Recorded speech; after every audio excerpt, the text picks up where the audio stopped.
If you wanted to invade the world's sixth largest country by landmass, you'd need to cross at least 500 kilometers of open ocean under constant surveillance.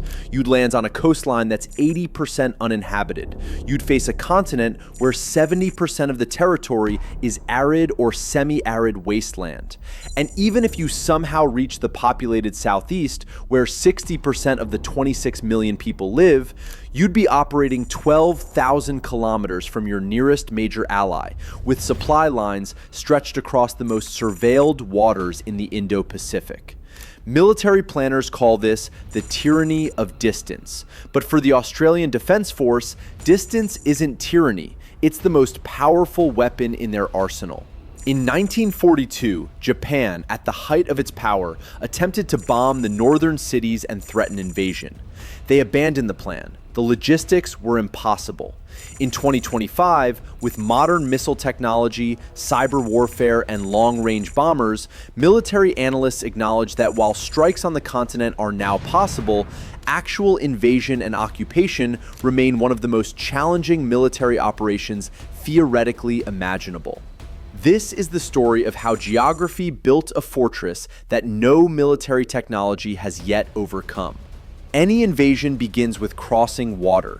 The nearest potential adversary, Indonesia, sits separated by the Timor Sea and Arafura Sea. Even from the closest Indonesian islands, attackers must cross at least 500 kilometers of open ocean while being tracked by Australian surveillance systems, American satellites, and Allied reconnaissance. According to the 2023 Defense Strategic Review, Australia's vulnerability to invasion remains low because even Australia's greatest strategic rival, China, does not have the resources to launch and sustain a large offensive from the Asian continent. The logistics of amphibious invasion at this scale exceed anything attempted since D-Day, and that was across 35 kilometers of English Channel, not 500 plus kilometers of open sea. The People's Liberation Army Navy would need to establish naval superiority across thousands of kilometers, transport hundreds of thousands of troops and vehicles, maintain supply lines vulnerable to submarine interdiction, secure landing zones on hostile shores, all while under attack from F-35 stealth fighters, long-range missiles, and maritime strike capabilities. According to defense analysts, even Australia's greatest strategic rival, China, does not have the resources to launch and sustain a large offensive. The stopping power of water, what strategist John Mearsheimer calls the fundamental defensive advantage of maritime nations, makes the continent effectively uninvadable without establishing forward bases in Southeast Asia first. Even if an invasion force crossed the ocean, they'd land on one of the most inhospitable landmasses on Earth.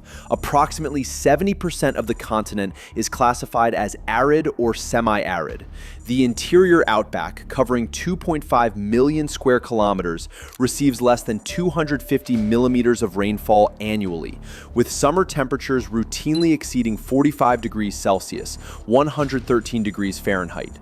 The northern coastline, where landings would most likely occur, features rugged terrain, limited infrastructure, sparse population, and virtually no strategic targets worth capturing.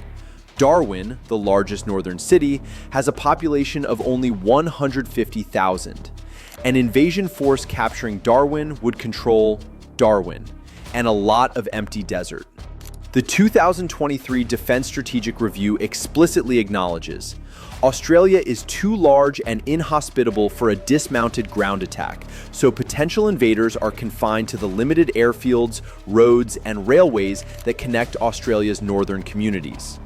This creates perfect conditions for defensive operations. Attackers must use predictable routes that can be heavily defended, mined, and targeted with long-range precision fires.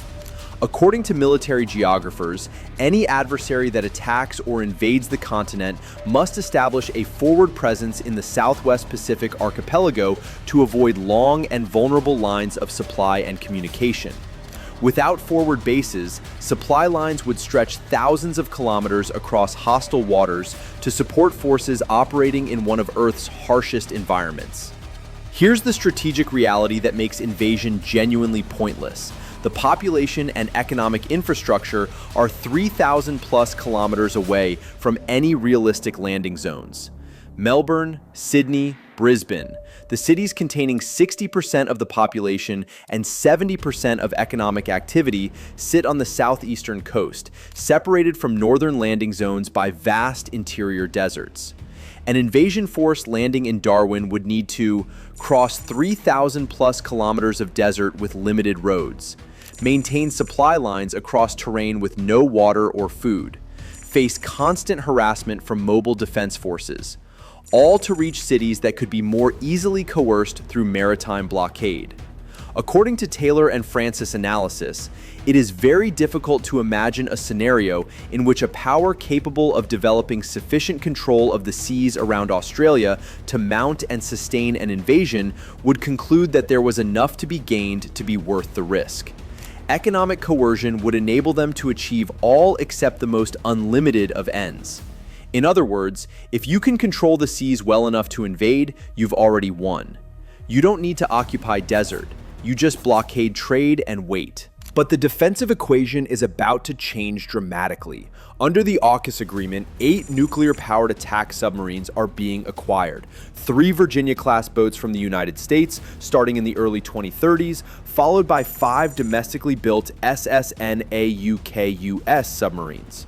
Nuclear submarines can patrol for months without surfacing, hunting hostile fleets across vast ocean expanses. Combined with 64 F-35A stealth fighters, the largest F-35 fleet outside America, long-range strike missiles, and integrated air defense systems, these platforms transform the defensive perimeter from coastal to regional. According to the 2024 National Defense Strategy, the focus is shifting from balanced force to focused force, optimized specifically for denying adversaries the ability to project power against the territory or maritime approaches. This is pure defensive doctrine, not invading anyone, but making invasion impossible. The geography creates time. Time for ANZUS alliance mechanisms to activate. Time for American carrier strike groups to deploy. Time for intelligence sharing through Five Eyes to coordinate response. Time for Quad partners, US, Japan, India, to respond to regional aggression. The 2023 Defense Strategic Review acknowledges that America is no longer the unipolar leader of the Indo-Pacific and emphasizes developing capabilities to unilaterally deter any state from offensive military action. But it also reaffirms that the US-Australia alliance remains central to Australia's security and strategy. Any adversary attempting invasion would face not just Australian forces, but likely American reinforcements, Japanese intelligence support, and international condemnation for attacking a key Western ally. The political costs compound the military impossibility. So why nearly impossible rather than completely impossible? Because technology is eroding some traditional advantages. China possesses cruise and ballistic missiles capable of striking from 3,000 to 5,500 kilometers away, according to US Defense Intelligence Agency assessments. Cyber attacks can target critical infrastructure. Space-based weapons could threaten satellites. The 2023 Defense Strategic Review states, Australia is no longer protected by geography, as military modernization means that potential adversaries can project power across greater ranges in the maritime, land, air, space, and cyber domains. Strikes are possible. Coercion is possible, blockade is possible, but invasion, landing hundreds of thousands of troops, securing territory, maintaining supply lines across thousands of kilometers of hostile ocean and desert, occupying cities containing millions of people, remains one of the most logistically absurd military operations imaginable. Distance doesn't protect against missiles, but it absolutely protects against invasion. The tyranny of distance that shaped Australian history for 2 centuries remains its greatest defensive asset in the 21st century. With 500 plus kilometers of surveilled ocean, 70% uninhabitable terrain, population centers 3,000 kilometers from landing zones, nuclear submarines arriving in the 2030s, F-35 stealth fighters providing air superiority, and alliance partnerships ensuring rapid reinforcement, the defensive equation strongly favors the defender. You can strike the continent, you cannot invade it.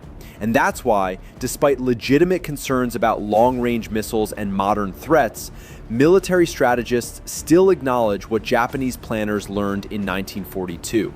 The logistics of invading and holding this island continent are so overwhelming that no rational military would attempt it. Geography built a fortress, modern technology reinforced it, and distance, the tyranny that once isolated, now protects. Do you think geography still matters in modern warfare, or has technology made distance irrelevant? Share your thoughts in the comments. For more analysis on geographic advantages in defense, hit subscribe and turn on notifications. Thanks for watching.